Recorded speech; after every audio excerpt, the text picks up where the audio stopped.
În cadrul acestei rubrici am prezentat evoluția în domeniul medical a unei echipe de specialiști din cadrul companiei Dentirad Hospital, care din dorința de sănătate, într-un timp relativ scurt, a reușit să ajungă prin personalul medical, calitatea serviciilor, multitudinea de specializări și aparatura medicală de ultimă generație, cel mai mare furnizor privat de servicii medicale din județ.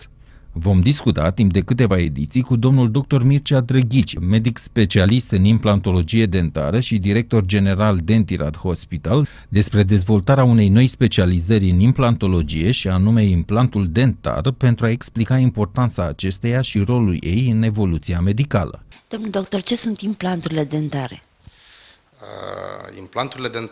Implanturile dentare, de fapt, sunt niște piese realizate din material metalic sau nemetalic, care au ca și scop înlocuirea rădăcinii naturale dentare, ceea ce le poate transforma într-o proteză a acestei rădăcini naturale dentare. Și principalul obiectiv al acestor implanturi este de a restaura lipsa dinților de pe arcadele dentare. Cum pot ele fi folosite? Prin inserarea la nivelul oaselor maxilare, iar ulterior, după perioada de așteptare pentru integrare tisulară, prin reconstrucția părții coronare vizibile, ceea ce noi vedem și denumim dinți. Pentru că, evident că o persoană laică nu o să vadă niciodată rădăcina dintelui. Nu are cum să o vadă. O putem vedea prin examene complementare, o putem vedea printr-o radiografie, printr-un computer tomograf. Dar obiectiv, adică la nivelul ochiului, noi nu putem vedea rădăcina dentară. Rădăcina dentară există, este la nivelul osului maxilar, superior sau inferior, și este baza dintelui, este ceea ce constituie suportul dintelui, partea vizibilă a dintelui. Asta putem folosi ca și implant dentar pentru restaurarea acestor rădăcini dentare. Cine poate beneficia de aceste implanturi dentare?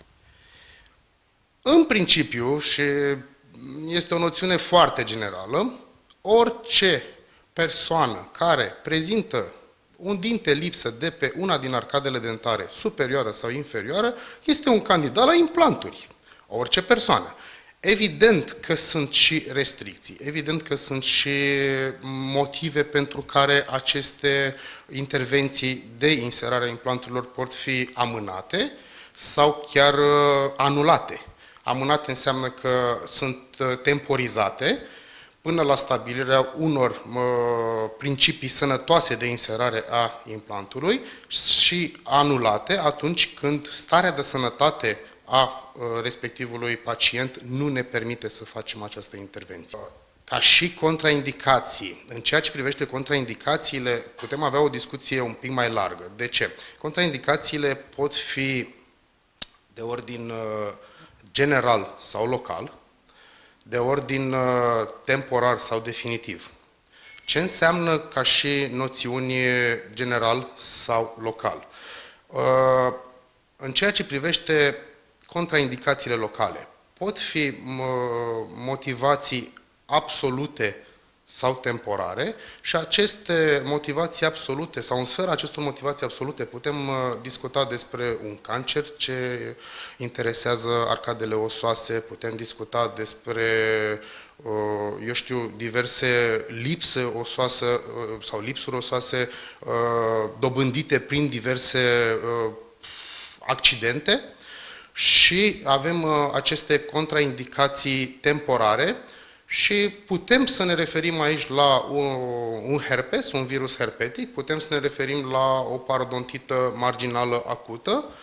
De ce sunt temporare? Pentru că aceste manifestări, aceste motivații pentru care temporizăm implanturile pot fi tratate și se poate ajunge într-o stare de sănătate dobândită ulterior necesară inserării unui implant.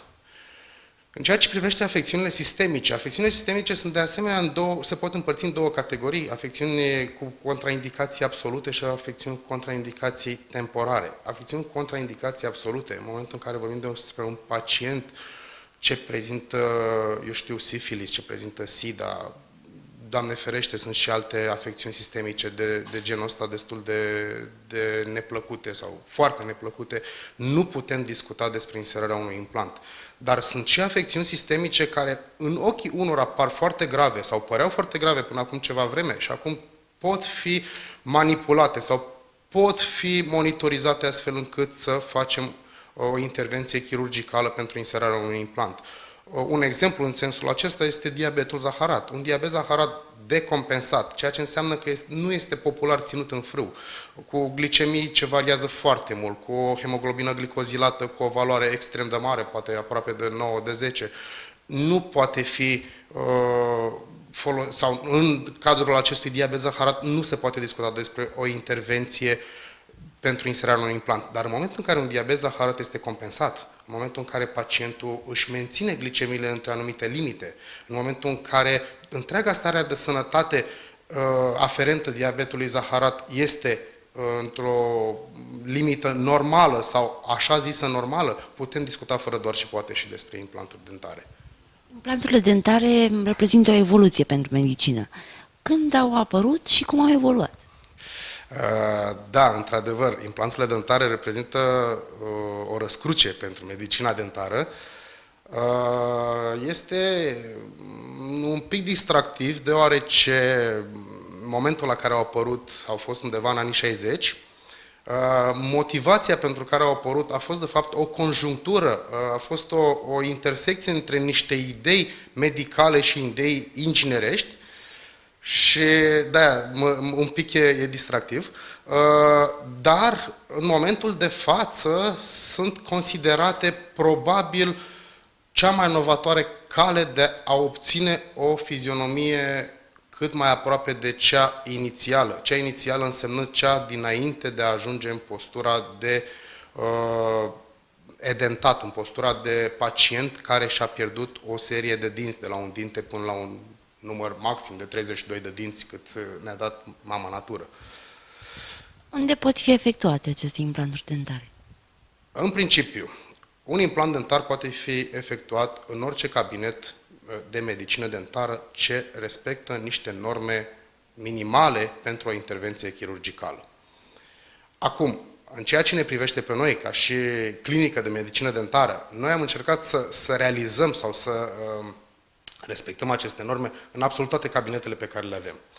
De ce am făcut acest lucru? Pentru că în momentul în care ai un aflux de pacienți și în momentul în care discuți de un program de operații, de intervenții chirurgicale, să zicem, de luat în seamă, nu-ți poți permite ca pacientul care se grăbește să fie temporizat pentru simplu motiv, știți, sala este ocupată astăzi, nu poate fi folosită. Nu, acest lucru nu poate fi imaginat la nivelul unui pacient dornic de inserare de implanturi. Acest lucru este poate aferent unor, să zicem, cabinete medicale dintr-o altă sferă. Sigur, nu la nivel de cabinet medical de medicină dentară, ce se laudă că poate realiza implanturi dentare. La finalul acestei ediții, în care v-am introdus doar în domeniul implantologiei dentare, nu ne rămâne decât să vă invităm și săptămâna viitoare la discuția cu domnul doctor, astfel încât să putem înțelege mai bine cât de important este să avem o dantură sănătoasă și frumoasă.